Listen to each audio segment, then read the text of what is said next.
Bloomberg Audio Studios. Podcasts, radio, news. Good morning, I'm Nathan Hager. And I'm Lisa Mateo. Here are the top stories we're following today. Lisa, we begin, though, with the latest on the attack on the two National Guard members in Washington, D.C. One of the West Virginia Guard members who was shot near the White House has died. President Trump announced it during his Thanksgiving phone call to service members. Sarah Beckstrom of West Virginia, one of the guardsmen that we're talking about, highly respected, young, magnificent person. Started service in June of 2023. Outstanding in every way. She's just passed away. And President Trump says the other wounded Guard member, Air Force Staff Sergeant Andrew Wolfe, is still in critical condition, fighting for his life. The suspect in their shooting has been identified as 29-year-old Rahmanullah Lakanwal. He's an Afghan national who had worked with U.S. forces and the CIA before arriving in the U.S. in 2021. West Virginia Governor Patrick Morrisey says his state has the Guards back. This is unspeakable violence. An Afghani came in and did outrageous things. We need to have a comprehensive investigation, and ultimately, that investigation needs to lead to justice. West Virginia Governor Patrick Morrisey spoke in a Thanksgiving address to his state. Attorney General Pam Bondi has said she would seek the death penalty if either of the victims died. And now, following the shooting, Nathan, President Trump is calling for reverse migration in the U.S. as he outlined a series of potential measures to crack down on immigration. They include halting admissions from unspecified developing nations, also revoking citizenship from some naturalized migrants. In a pair of Truth Social posts late last night, the president said he would permanently pause migration from all third world countries and denaturalize migrants who undermine domestic tranquility. He added that he would terminate millions of admissions under his predecessor, Joe Biden, and remove anyone who is not a net asset to the United States or is incapable of loving our country. President Trump also said he would end all federal benefits for non-citizens. And during that phone call with service members, Lisa, President Trump said his administration may cut income taxes sharply for Americans. Over the next couple of years, I think we'll substantially be cutting, and maybe cutting out completely, but we'll be cutting income tax because of tariffs. And we're taking in hundreds of billions of dollars like we've never done before.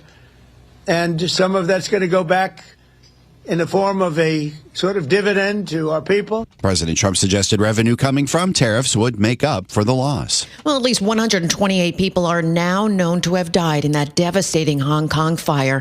It's still unclear how many residents remain unaccounted for after the blaze tore through a cluster of 8 residential towers, although it's still too early to tell what caused the deadly fire. But there is now intense scrutiny of the financial center's enforcement of safety standards and use of construction materials after inspections had flagged risks well before the disaster. Derek Armstrong Chan, the Deputy Director of Fire Services for Operations, says his crews are now going from apartment to charred apartment checking for more bodies. Our firefighting operation is almost complete. Despite that, we are still carrying out firefighting operation to 4 individual units, and damping down to various units of the 7 blocks are still in progress. So as to prevent the debris and embers from flaring up. Hong Kong's Deputy Director of Fire Services, Derek Armstrong Chan. Now, police have arrested several senior figures from an engineering company on suspicion of manslaughter. Russia's President Vladimir Putin says he is open to talks about a peace plan with Ukraine, though he says no final version exists yet. We can see that American sides bears in mind in some way our position, which was discussed, encouraged, and after Alaska, we have to sit down and discuss certain concrete issues. We have to translate it into diplomatic language. That was Russian President Vladimir Putin speaking through an interpreter, and the Kremlin has confirmed that White House Special Envoy Steve Witkoff will visit Moscow next week and meet with Putin. Ukrainian anti-corruption authorities searched the apartment of Andrei Yermak, the influential top aide to President Volodymyr Zelensky, as the country is reeling from a major graft scandal and coming under pressure in the U.S.-led peace talks. The National Anti-Corruption Bureau and the Specialized Anti-Corruption Prosecutors Office carried out those searches early this morning.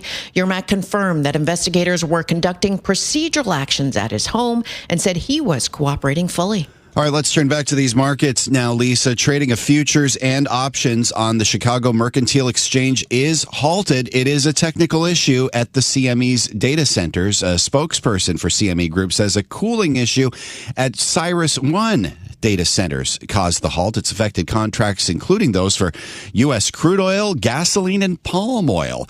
Nicholas Lua covers oil for Bloomberg News.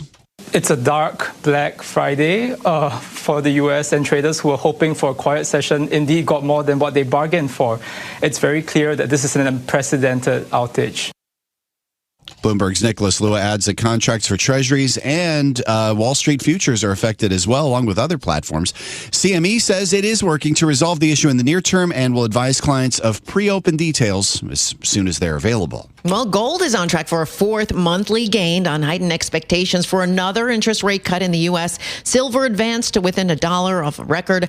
Gold is up nearly 5% for the week. A series of comments by Federal Reserve officials and the release of delayed economic data have supported the case for lower borrowing costs, which typically benefit gold as it doesn't pay interest. Swap traders are pricing in a more than 80% chance of a quarter-point cut in December. And north of the border, Lisa, Canadian Prime Minister Mark Carney has unveiled a sweeping energy plan with the province of Alberta. It includes a new oil pipeline, a massive carbon capture project, and the construction of nuclear power for data centers. The plan aims to reduce Canada's economic dependence on the U.S. and unlock Alberta's energy resources while creating new high-paying careers for Canadians. But really sets the stage for an industrial transformation. At the core of the agreement, of course, is a priority to have a pipeline to Asia. That's going to make Canada stronger, more independent, more resilient, more sustainable. Canada's Prime Minister Mark Carney adds the country's tight interdependence with the U.S., which was once a strength, is now a weakness. Canada shipped more than 95% of its energy exports to the U.S. last year, but that was before President Trump began slapping tariffs on Canadian goods.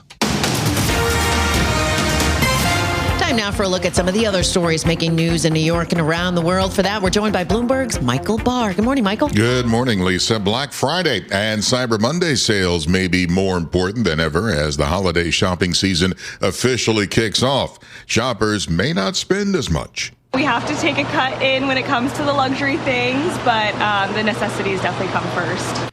Inflation, the government shutdown, and questions about jobs numbers, all contributing to the lowest consumer confidence numbers since April.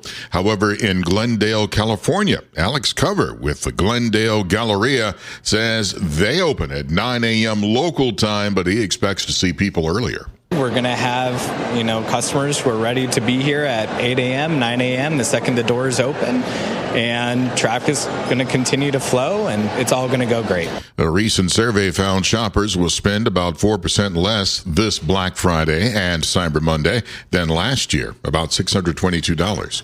Pope Leo is encouraging Turkey to be a source of stability and dialogue in a world driven by conflict. The American Pope emphasized a message of peace as he arrived yesterday in Ankara on his first foreign trip as pontiff. In a society like the one here in Turkey, where religion plays a visible role, it is essential to honor the dignity and freedom of all God's children, both men and women, fellow nationals and foreigners, poor and rich. After meeting with Turkish President Recep Tayyip Erdogan, Leo praised Turkey's historic role as a bridge between East and West. A powerful 6.0 magnitude earthquake hit south central Alaska Thanksgiving morning. It woke people up about 30 miles from Anchorage. Shannon McCarthy of the Alaska Department of Transit says damage assessment continues. The highways are an area that we do need to take a look at, see if we have any cracks, see if we have any failures. Shannon McCarthy of the Alaska Department of Transit says in terms of the state's infrastructure, it's built to take a 6.0 quake. So far, no known major damage or injuries. Global news 24 hours a day and whenever you want it with Bloomberg News Now. I'm Michael Barr. This is Bloomberg. Lisa. Thank you, Michael. Time now for our Bloomberg Sports Update. And for that, we bring in Dan Schwartzman. The Packers beat the Lions 31-24 in Game 1 of the Thanksgiving tripleheader as Jordan Love threw for 4 touchdown passes. Green Bay improving to 8-3-1, while Detroit drops to 7-5. The Chiefs in danger of missing the playoffs for the first time since 2014, and for the first time in the Patrick Mahomes era, after losing to the Cowboys in Dallas 31-28 to fall to 6-6 on the season. Cowboys have now won 3 in a row and improved to 6-5-1. Bengals dominate the Ravens in Baltimore 32-14, snapping Baltimore's 5-game winning streak as Joe Burrow threw 2 touchdowns in his first action since week 2 after going out with a toe injury. The Golden State Warriors will be without Steph Curry for around a week after an MRI confirmed a quad contusion and muscle strain. That's your Bloomberg Sports Update. Stay with us. More from Bloomberg Daybreak coming up after this.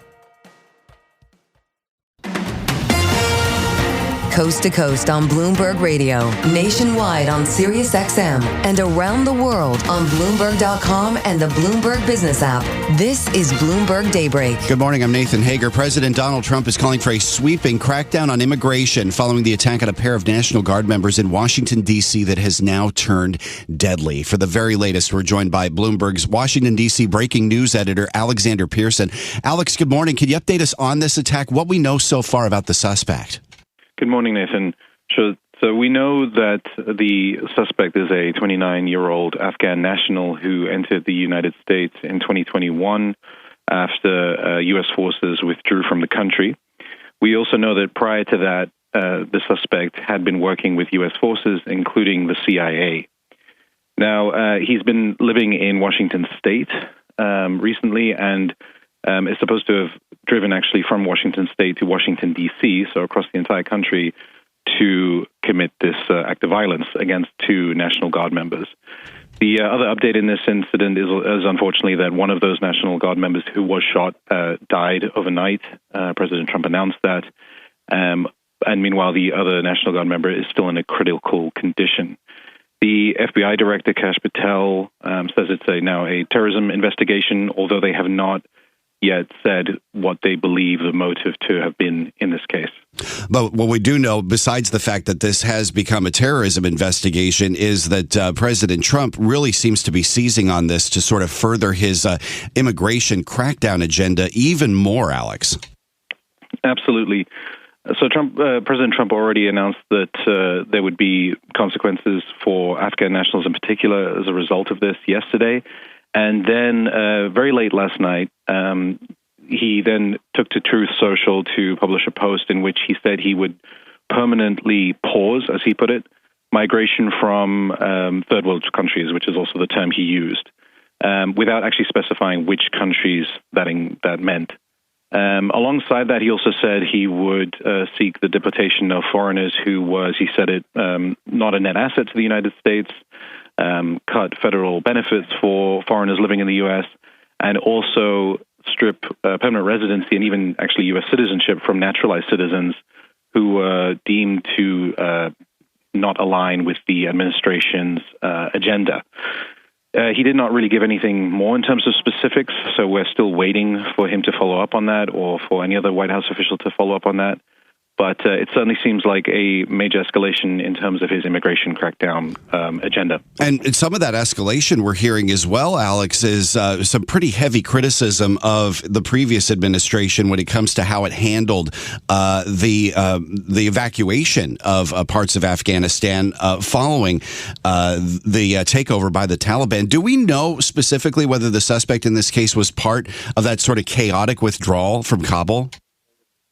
We do know that he came in September 2021, so it was actually after the fall. As far as I'm aware, he was not part of that particular chaotic withdrawal that we all remember.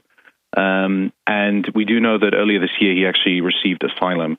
And because he actually was working with the CIA and U.S. forces in Afghanistan prior to the fall of Kabul, he would have been vetted quite heavily in terms of his background. So in this particular case, it's sort of questionable to say he wasn't vetted.